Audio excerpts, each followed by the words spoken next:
प्रस्तुत है आकाशवाणी की राष्ट्रीय सांस्कृतिक पत्रिका संस्कृति भारती। नववर्ष के प्रथम अंक में आपका हार्दिक स्वागत है। मैं हूं मनोज माइंडकर और मैं मनीषा जैन। नमस्कार।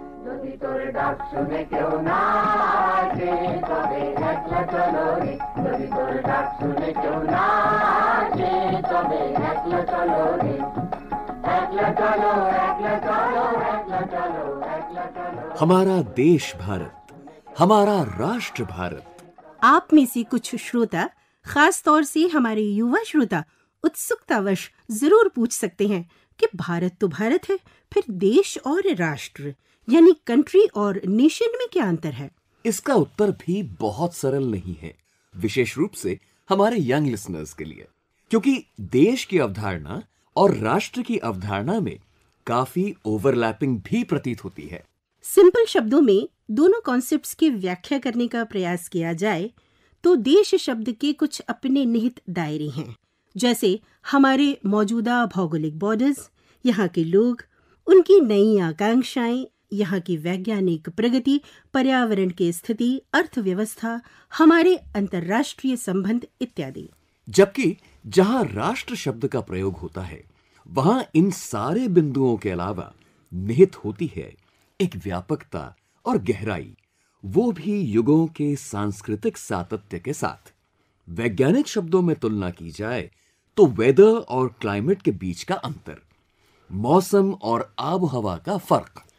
अब मौसम की बात हुई तो ध्यान आया कि पंचांगानुसार हमारे विशिष्ट माह भी एक तरह से इस राष्ट्र की सूक्ष्म व्याख्या करते हैं।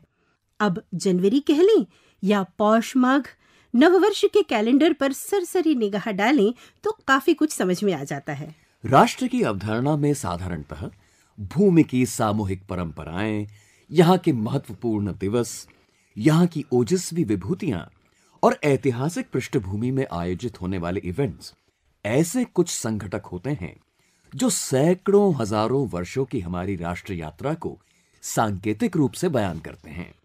पावन माघ माह में मकर संक्रांति के विविध आंचलिक स्वरूप, बसंत ऋतु की आहट, हमारा गणतंत्र दिवस, विश्व हिंदी दिवस, प्रवासी भारतीय दिवस, विश्व रामायण सम्मेलन कुछ विशिष्ट उदाहरण हैं।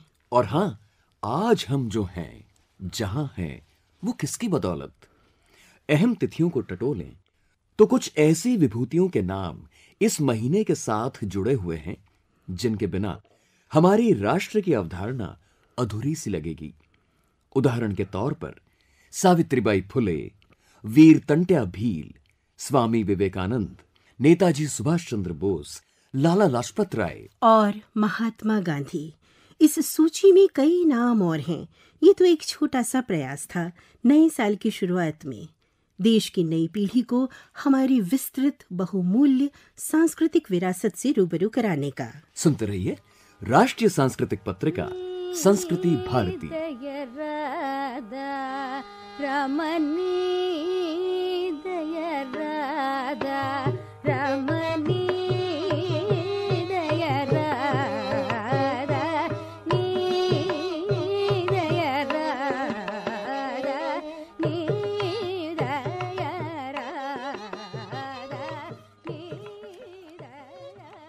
उत्तर भारत में हर वर्ष आती शीतलहर यहाँ के निवासियों को मजबूर कर सकती है देश के अन्य कम ठंडे स्थानों की तलाश करने की दिशा में।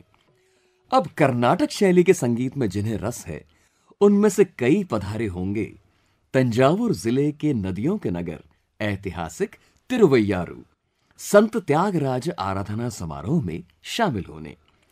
आज इस प्रतिष्ठित आयोजन का समापन सत्र है। आकाशवाणी के लिए भी ये वार्षिक इवेंट बहुत महत्वपूर्ण होता है।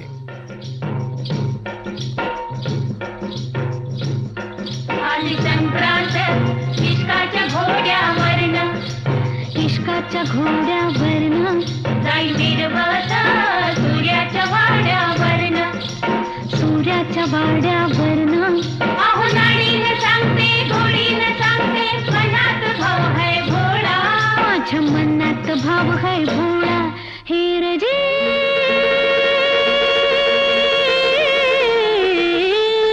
हेर जी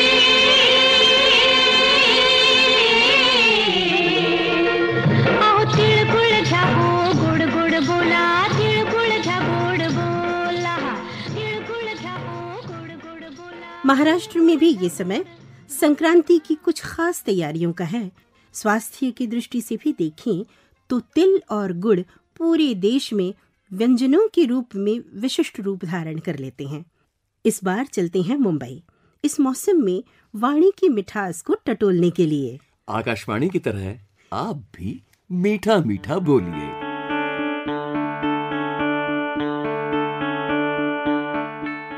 आइए सुनते हैं मकर संक्रांति विशेष कार्यक्रम मीठा मीठा बोलिए। सूर्य जब मकर राशि में प्रवेश करता है उस दिन को मकर संक्रांति कहा जाता है। हमारे देश के विभिन्न हिस्सों में इस पर्व को अलग अलग नामों से मनाया जाता है। अब सुनते हैं प्रसिद्ध मराठी कवयित्री सुनंदा भोसेकर लोक कथा में पाई गई मकर संक्रांति के बारे में क्या कहती हैं। संक्रांत शब्द का अर्थ होता है आगे बढ़ना। संक्रमण, संक्रमण यानी सूर्य का एक राशि से दूसरी राशि में भ्रमण। सूर्य के मकर राशि में प्रवेश करने से उत्तरायण का आरंभ होता है। दिन बढ़ने लगता है और रात्रि की अवधि कम होती है। मकर संक्रांति सूर्य के संक्रमण के साथ साथ कृषि संबंधी भी एक त्योहार है। इस समय फसल तैयार होती है। महाराष्ट्र में मकर संक्रांति के दिन और उसके पश्चात रथ सप्तमी तक तिल और गुड़ से बने छोटे छोटे लड्डू बांटने का रिवाज है। इस पर मुझे हमारे स्कूली दिनों का एक वाकया याद आता है। हमारे क्लास में 2 लड़कियां थीं, वंदना और रंजना। दोनों पूरे दिन एक दूसरे के साथ रहती थी। अचानक उन दोनों में कुछ अनबन हो गई और दोनों ने एक दूसरे के साथ बैठना बोलना बंद कर दिया। फिर संक्रांति के दिन दोनों रास्ते में मिली, एक दूसरे को देखा और बिना कुछ बोले तिलगुड़ के लड्डू एक दूसरे को दिए। फिर दोनों गले मिलकर खूब रोई और फिर हंसने लगी। कितना आसान होता है ना बचपन के मनमुटाव को दूर करना। मुंबई में इन दिनों माहौल बड़ा खुशनुमा है। ऐसे में दोस्तों से, रिश्तेदारों से मिलने का और गप्पे हाँकने का मज़ा कुछ और है। यहाँ मकर संक्रांति 3 दिनों तक मनाई जाती है। पहले दिन को भोगी कहा जाता है। इस दिन बाजार में मिलने वाली सभी सब्जियों को मिलाकर एक खास मिश्र सब्जी बनती है जिसे भोगी की सब्जी कहते हैं। दूसरे दिन यानी संक्रांति के दिन तिल, गुड़, खसखस, सूखे नारियल, मूंगफली जैसे पौष्टिक पदार्थों का उपयोग करके तिल के लड्डू बनते हैं। गुड़ और पीसे हुए तिल से भरी मीठी रोटी बनती है जिसे हम गुड़पोड़ी कहते हैं। संक्रांति के अगले दिन को किंक्रांत कहते हैं। कथाप्रिय भारतीयों ने सूर्य के मकर संक्रमण को देवी का रूप दिया है। एक कथा के अनुसार संक्रांति के दिन देवी ने संक्रासुर नाम के एक राक्षस का वध किया था और दूसरे दिन यानी किंक्रांति के दिन किंक्रासुर नाम के राक्षस का वध किया था। इसी दिन गंगा मैया भगीरथ के पीछे चलकर सागर में जा मिली थी। ऐसा भी कहा जाता है कि मकर संक्रांति के दिन सभी देव देवता अपना रूप बदलकर प्रयागराज संगम पर स्नान करने के लिए आते हैं। एक लोक कथा के अनुसार मकर संक्रांति के ही दिन श्री कृष्ण को मारने के लिए कंस ने लोहिता नाम की एक राक्षसी को गोकुल भेजा था जिसे श्री कृष्ण ने खेल खेल में ही मार डाला था। उसी घटना की याद में उत्तर भारत में पंजाब में लोहड़ी का पर्व मनाया जाता है। तो यह है मकर संक्रांति का हर्षोल्लास से भरा प्यार बांटने का त्योहार। प्रसिद्ध मराठी कवि और हिंदी साहित्य के भाषांतरकार प्रफुल्ल शिलेदार हमें बड़ी खूबसूरती से बताते हैं कि किस तरह मकर संक्रांति बदलाव का प्रतीक है। सिर्फ मौसम में ही नहीं बल्कि साहित्य और इंसान के जीवन में भी संघर्ष के बाद बदलाव निश्चित ही आता है। मकर संक्रांति का यह त्योहार प्रकृति के कई बदलावों का प्रतीक है।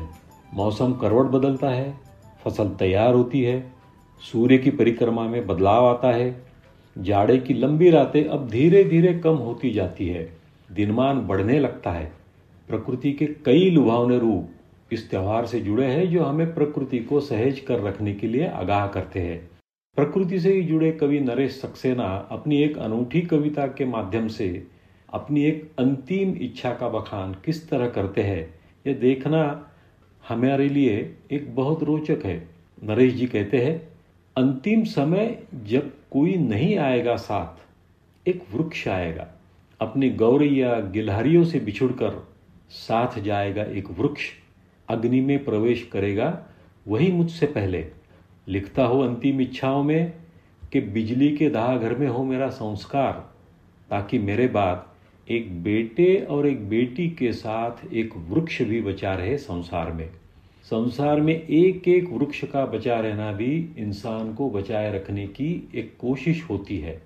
साहित्य में मध्यकाल और आधुनिक काल को जोड़ता हुआ काल संक्रांति काल के नाम से जाना जाता है। यह परिवर्तन का काल है। साहित्य में परिवर्तन का काल आना भी बेहद जरूरी है, क्योंकि जीवन में परिवर्तन एक स्थायी स्थिति है। हमारे जीवन में जो परिवर्तन आते हैं उसी का प्रतिबिंब साहित्य में दिखाई देता है।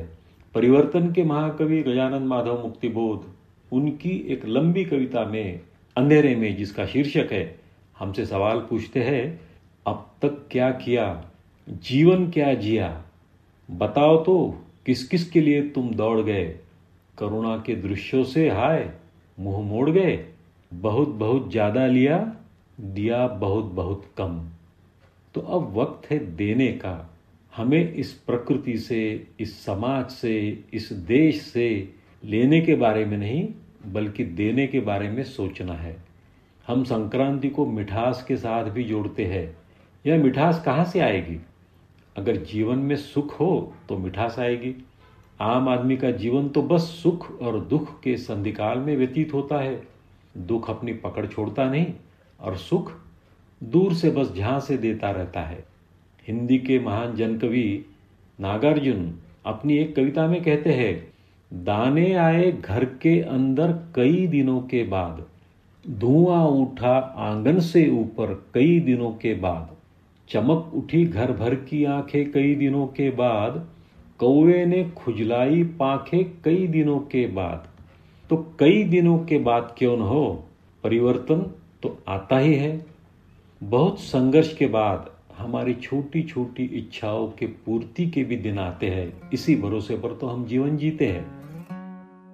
प्रसिद्ध बहुभाषिक कवि नवीन चतुर्वेदी, इन्होंने मकर संक्रांति द्वारा जताए गए सौहार्द के बारे में बताया है। सौहार्द का मतलब क्या होता है? ऐसे प्रश्न अक्सर मेरे सामने आते रहते हैं।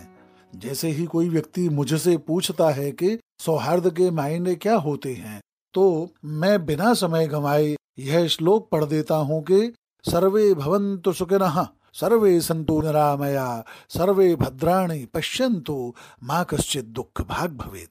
अर्थात सभी लोग सुख से रहें, सभी लोग निरोगी रहें, यानी रोगों से मुक्त रहें, सभी लोग परस्पर एक दूसरे के मंगल की कामनाएं करने वाले लोग हों और प्रभु कृपा से किसी को लेश मात्र भी दुख न हो। हमारे त्योहारों का मूल मंत्र भी सौहार्द ही होता है।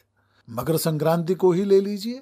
इस दिन महिलाएं एक दूसरे को हल्दी कुमकुम लगाकर सद्भावना देती हैं। इसके साथ ही तिल गुड़ देते हुए कहती हैं, तिल गुड़ घ्या आणी गौड़ गौड़ बोला।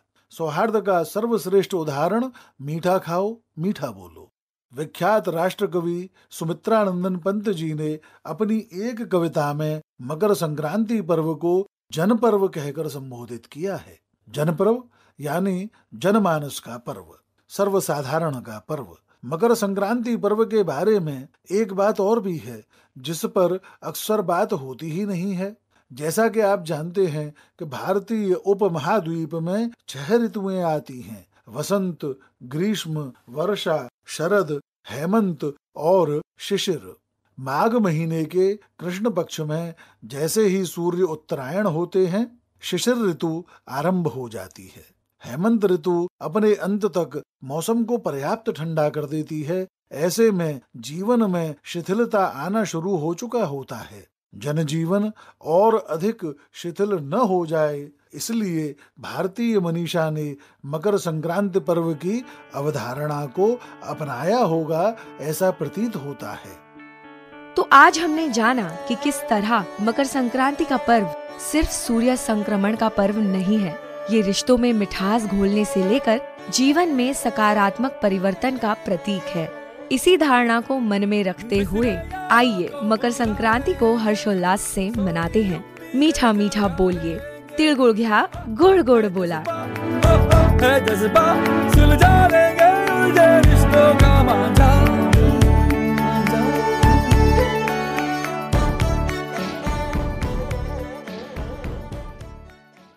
मीठा मीठा बोलिए मकर संक्रांति के उपलक्ष्य में ये लघु रूपक आपने सुना। सहभाग सुनंदा भोसेकर, प्रफुल्ल शिलेदार और नवीन चतुर्वेदी। निवेदन वैशाली परिख। निर्मिति सहयोग रोहिणी केस्ते। प्रस्तुतकर्ता ज्योत्सना केतकर। ये थी आकाशवाणी मुंबई की प्रस्तुति।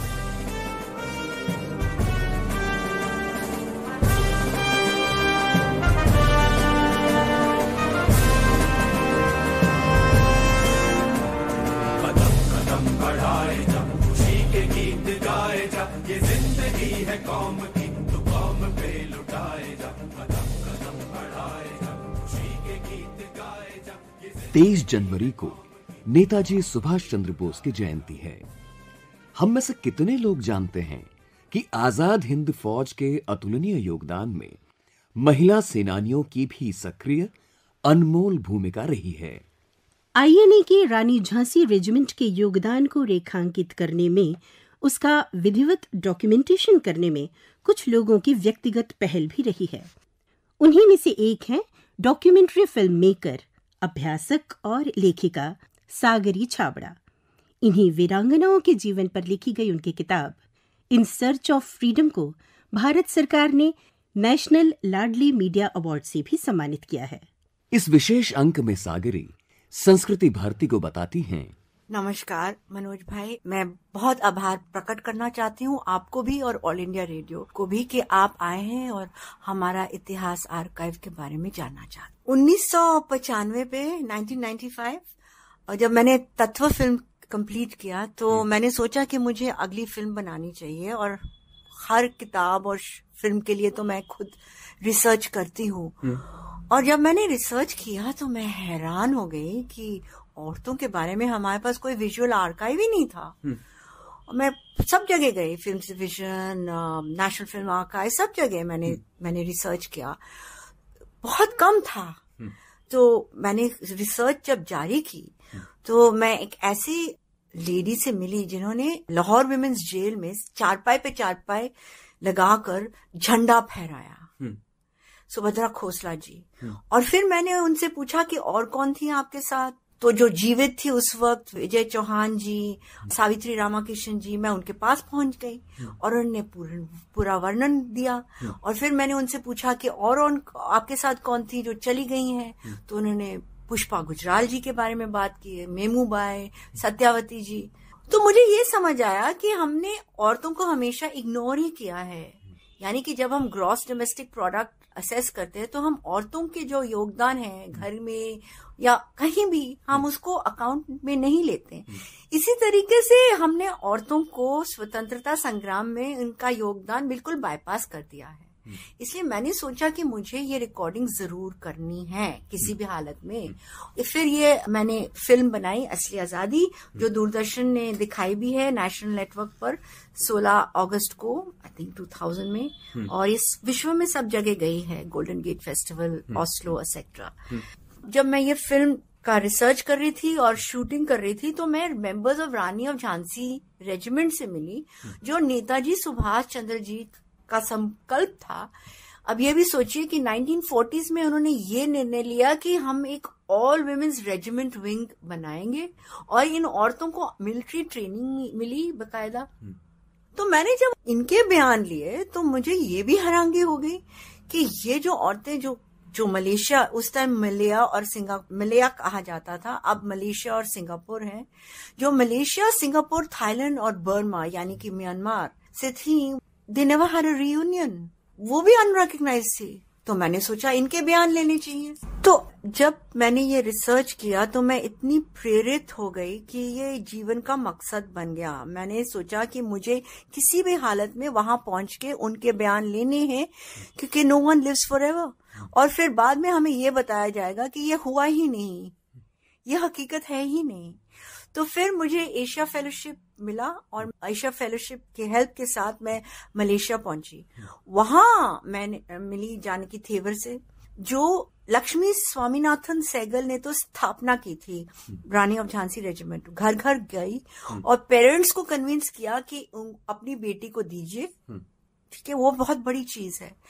पर जब विश्व युद्ध शुरू हुआ तो घायल जवान आ रहे थे, तो लक्ष्मी स्वामीनाथन, उस वक्त उनका नाम लक्ष्मी स्वामीनाथन था, बाद में लक्ष्मी सहगल बना, तो उनको नेताजी ने मेमियो भेज दिया अपर बर्मा, जहां हॉस्पिटल था, क्योंकि वो डॉक्टर थी। और दूसरे जो कमांडर बनी वो थी जानकी थेवर, और जानकी थेवर के बयान तो वो एक घोड़े पर वो रेड क्रॉस हॉस्पिटल पहुंचती थी, वहां ब्रिटिशर्स ने बॉम्ब किया हॉस्पिटल को, और घायल जवानों को एक बर्निंग बिल्डिंग से निकालना, अपनी जान को हथेली पे रखना है। और ये सब मैंने उनके मेमोइर्स लिए, मैंने उनकी पुरानी फोटो और नई फोटोज तो हमेशा मैं हर व्यक्ति की खींचती ही हूँ, और जब रिकॉर्डिंग लेते हैं तो उन्होंने मेरे को काफी और रानियों के साथ संपर्क दिलवाया। तो मैं ऐसे औरतों को मिली, अंजलि, सुपैया, मीनाक्षी, और मैंने उनसे पूछा कि आप कैसे मतलब घर के बाहर निकल गई। और एक और मैंने पूछा, जब मैं कन्हू स्वामी से मिली प्राय में, तो मैंने कहा but you have never set foot on India, so आपके अंदर इतनी देशभक्ति या पेट्रियोटिज्म की भावना कहाँ से आई है, आपका जन्म तो यहाँ हुआ है। तो वो बहुत क्रोधित हो गए, उनको गुस्सा चढ़ गया। उन्होंने कहा it's a funny question to ask an Indian, once an Indian always an Indian. एक बारी आप इंडियन हो तो आप हमेशा इंडियन ही रहेंगे जहां भी रहें।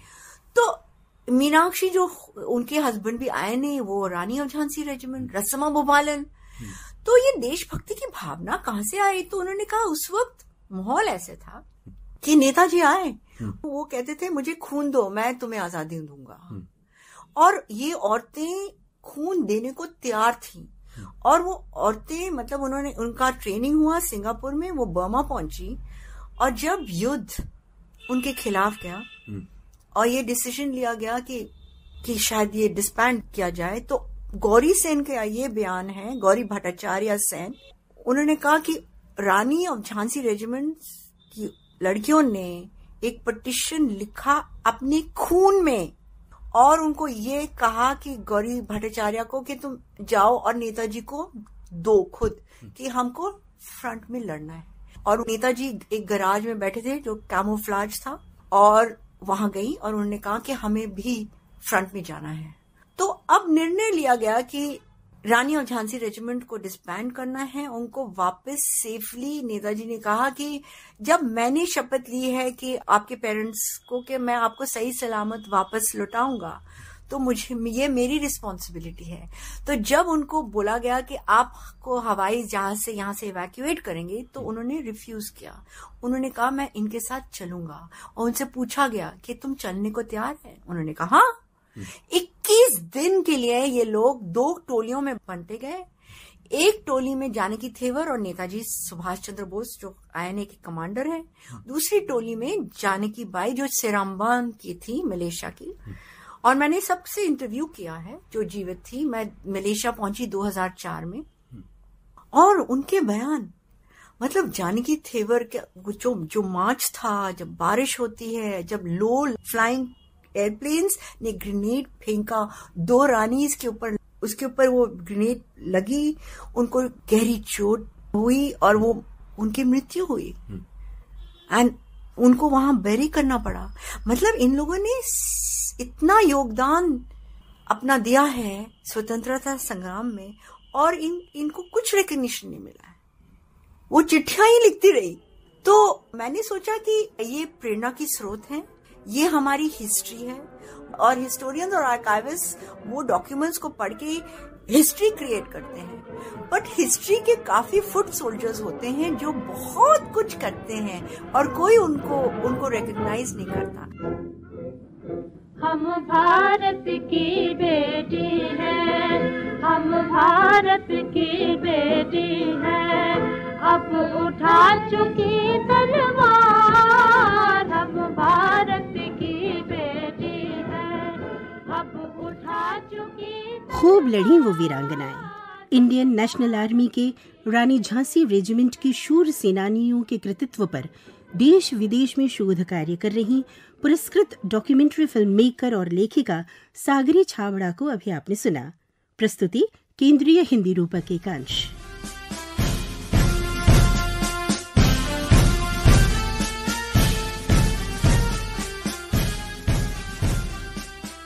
बस कुछ दिनों की बात है।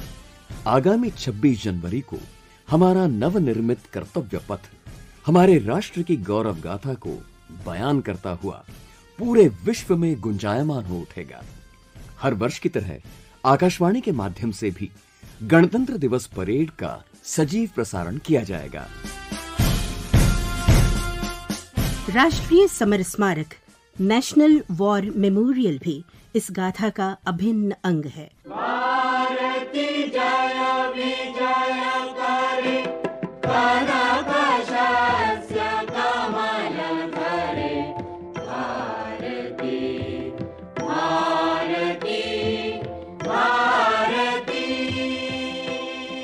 इस बार हमारे राष्ट्र की जल चेतना को बखूबी उजागर किया गया भोपाल में आयोजित जल मंत्री सम्मेलन में।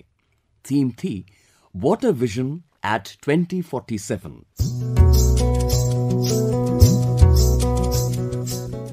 राष्ट्र निर्माण की ही बात हो रही है तो आपने नागपुर में आयोजित इस वर्ष की प्रतिष्ठित इंडियन साइंस कांग्रेस की थीम पर गौर किया?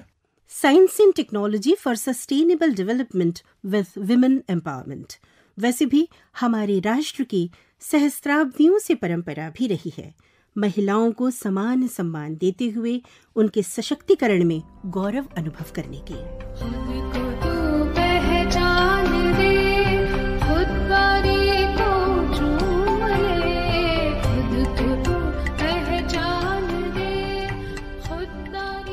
जनवरी के माह में प्रासंगिक है इस बात का उल्लेख करना कि पिछले दिनों भारत की माननीय राष्ट्रपति ने जयपुर में संविधान उद्यान का उद्घाटन किया।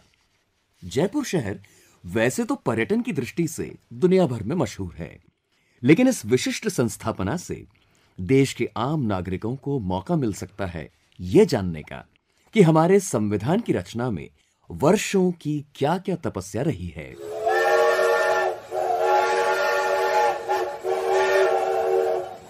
पर्यटन की बात हुई तो ख्याल आया कि आप में से जितने श्रोतागण लोकप्रिय संस्कृति में दर्शाई गई नैरो गेज ट्रेन्स के सीन्स को लाइक करते हैं, चाहे फिल्मों में हो या सोशल मीडिया पर, उन्हें ये सुनकर अच्छा लगेगा कि इन सारी हेरिटेज ट्रेन्स को हाइड्रोजन पर चलाने की योजना बनाई जा रही है, यानी प्रदूषण से मुक्ति।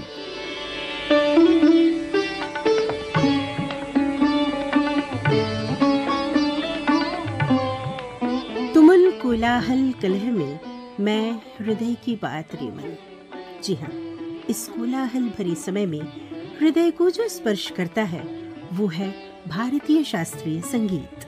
और क्या है ना, समय का ये पड़ाव ऐसी ऐसी कलात्मक विभूतियों के जीवन और कृतित्व की याद दिलाता है जिनके योगदान के जिक्र के बिना राष्ट्र की कलात्मक गाथा को हम विश्व के समक्ष पेश नहीं कर पाएंगे। अमृता शेरगिल, विदुषी मृणालिनी साराभाई, आचार्य केलुचरण महापात्र, पंडित भीमसेन जोशी, पंडित निखिल बैनर्जी, पंडित वीजी जोग, पंडित कुमार गंधर्व के अतुलनीय योगदान को पत्रिका का नमन। उड़ जाएगा, उड़ जाएगा, उड़ जाएगा, हंस अकेला उड़ जाएगा, हंस अकेला, जगदर्शन का मेला, जगदर्शन का।